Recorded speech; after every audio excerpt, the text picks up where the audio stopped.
सदन में मोदी को घेरने के लिए विपक्ष अविश्वास प्रस्ताव लेकर आया। हालांकि विपक्ष को पता था कि उसके अविश्वास प्रस्ताव का क्या होने वाला है, लेकिन अब सवाल यह है कि विपक्ष के इस वार का किस पर क्या असर हुआ है, क्योंकि फैसला तो जनता को करना है, क्योंकि राजनीतिक पार्टियां अपने घर से तो वोट लेकर आने वाली नहीं है। तो विपक्ष के अविश्वास प्रस्ताव पर जनता से सवाल पूछा गया और जनता ने जो आंकड़े दिए हैं वो विपक्ष पर कितने भारी पड़ने वाले हैं, उस बात का अंदाजा विपक्ष को 2024 में लगने वाला है। आज आपको बताएंगे कि विपक्ष के अविश्वास प्रस्ताव पर जनता क्या सोचती है।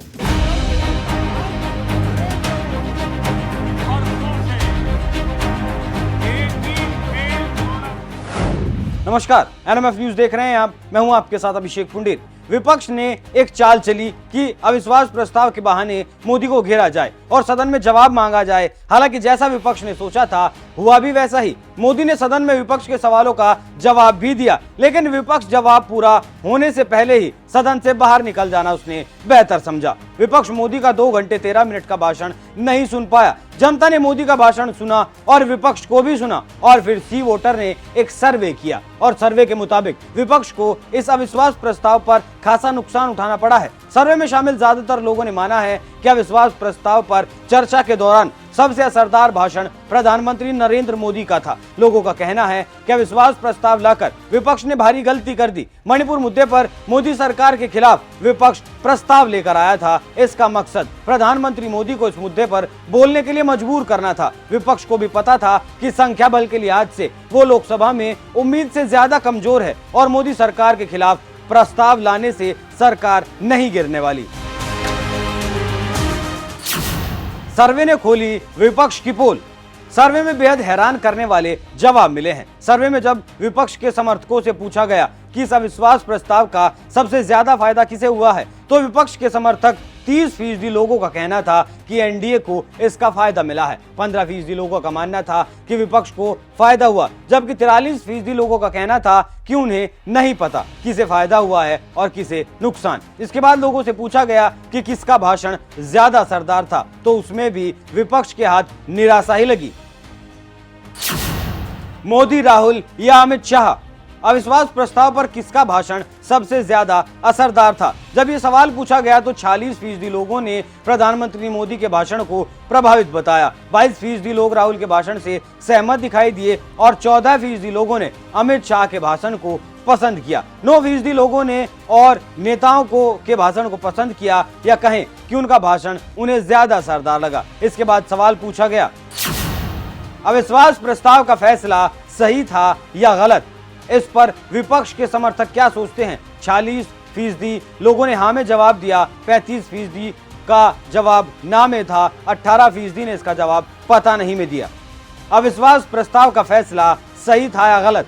इस पर एनडीए के समर्थक क्या सोचते हैं? 65% से ज्यादा लोगों ने फैसले को गलत बताया, 20% लोगों ने फैसले को सही करार दिया और करीब 14% लोगों ने इसका जवाब पता नहीं में दिया।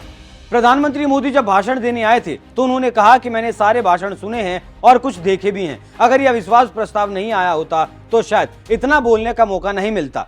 प्रधानमंत्री को सबके सवालों का जवाब देना था, इसलिए ही भाषण लंबा चला। प्रधानमंत्री ने सभी सवालों का जवाब भी दिया, लेकिन मणिपुर में भारत माता की हत्या कहने वाला विपक्ष मिजोरम में इंदिरा गांधी का आदेश सुनकर वहां टिक नहीं पाया और सदन से वॉकआउट कर गया। और अब जो लोगों की राय निकलकर सामने आ रही है वो विपक्ष को और ज्यादा परेशान करने वाली है, क्योंकि लोग समझते हैं कि सब कुछ तिकड़म जो लगाई जा रही है वो मोदी को सत्ता से बेदखल करने के लिए लगाई जा रही है। जाते जाते सुनिए क्या और कुछ क्या कहा है प्रधानमंत्री मोदी ने सदन के भीतर।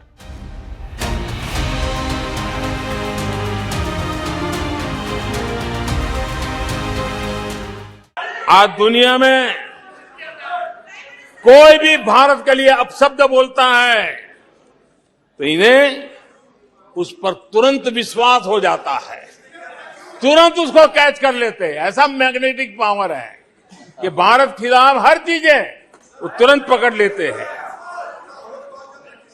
जैसे कोई विदेशी एजेंसी कहती है कि भूखमरी का सामना कर रहा कई देश भारत से बेहतर है, ऐसा झूठी बात आएगी तो भी पकड़ लेते और हिंदुस्तान में प्रचार करना शुरू कर देते, प्रेस कॉन्फ्रेंस कर देते हैं।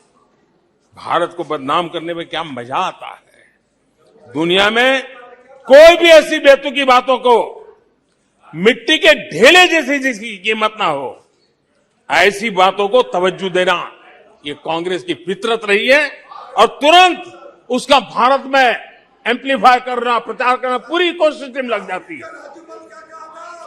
कोरोना में की महामारी आई, भारत के वैज्ञानिकों ने मेड इन इंडिया वैक्सीन बनाया।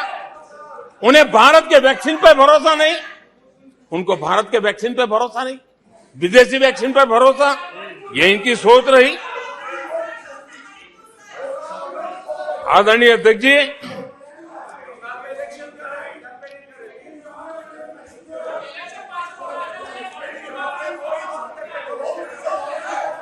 देश के कोटि कोटि नागरिकों ने भारत के वैक्सीन पर विश्वास जताया। इनको भारत के सामर्थ्य पर विश्वास नहीं है, इनको भारत के लोगों पर विश्वास नहीं है। लेकिन इस सदन को मैं बताना चाहता हूं, इस देश का भी, भारत के लोगों का कांग्रेस के प्रति नो कॉन्फिडेंस का भाव बहुत गहरा है। कांग्रेस के प्रति नो कॉन्फिडेंस का भाव बहुत गहरा है भारत के लोगों में। कांग्रेस अपने घमंड से इतनी चूर हो गई है, इतनी भर गई है कि उसको जमीन दिखाई तक देती नहीं है। आदरणीय अध्यक्ष जी, देश के कई हिस्सों में कांग्रेस को जीत दर्ज करने में अनेक दशक लग गए हैं।